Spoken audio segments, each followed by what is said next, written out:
Everyone, welcome to example 2. We're going to graph f of x equals negative 2 over x squared plus x minus 2, and we're going to state the domain and range. This is Nicholas JMV, and so this is graphing rational functions. So I spoke to you earlier about kind of using this idea of the big four, the x-intercept, y-intercept, vertical and horizontal asymptotes. So let's go ahead and get started. So we're going to have the x-intercept first.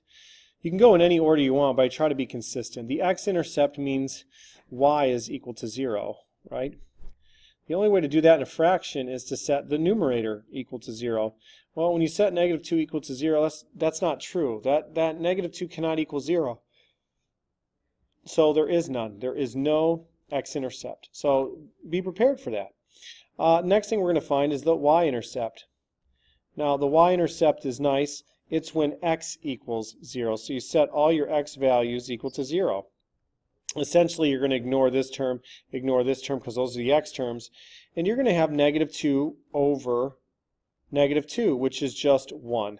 So I'm going to go ahead and plot my first point as 0, 1. The third thing I'm going to find is my vertical asymptote. Okay, and this is when you set the denominator equal to 0, so that's going to mean x squared plus x minus 2 equals 0. So I have to factor this. Two numbers that multiply to be negative 1 and add to be, multiply to be negative 2 and add to be 1 are positive 2 and negative 1. So the zero product property tells us one of these two numbers has to be 0, so x equals negative 2. Or x equals 1. So let's go ahead and draw those asymptotes. There's two of them. There's one at negative 2. Okay. And there's one at negative 1. Or at 1, excuse me. So here they are. It's going to be a tight fit for that middle point there. And now let's look at our horizontal asymptote. Now the horizontal asymptote is going to be, we have a denominator that has a squared power, so the denominator has a larger power than the numerator. When that happens, see, this is a squared, this is a 0 power, that means y equals 0 is the horizontal asymptote. So I'm going to draw that in now. Okay? So far what's nice about this graph is I kind of know what's going to happen with this point here with 0. It's going to go up this way and up this way. Okay, so there's our first part of our graph. Okay, how did I know that? Well, I plotted the point and it's not going to cross that asymptote. So now you need a table of values, and this is where it can get tricky. Because you have to plug values in and simplify. So we need a couple of values here. Okay, we don't want to get too big because we have a quadratic over here. So we've used here 0, we can't use 1, we could use 2, so like we could try 2 here. So you're going to have negative 2 divided by, well, 2 squared is 4, okay, plus 2, that's 6, minus 2, so that's going to equal negative 1/2.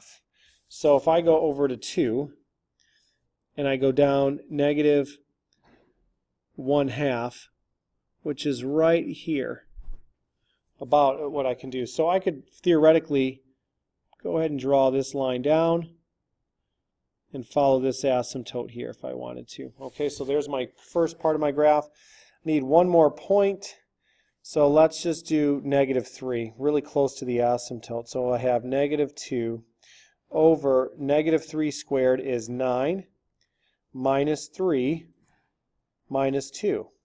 So that's negative 2 over, well, 9 minus 3 is 6.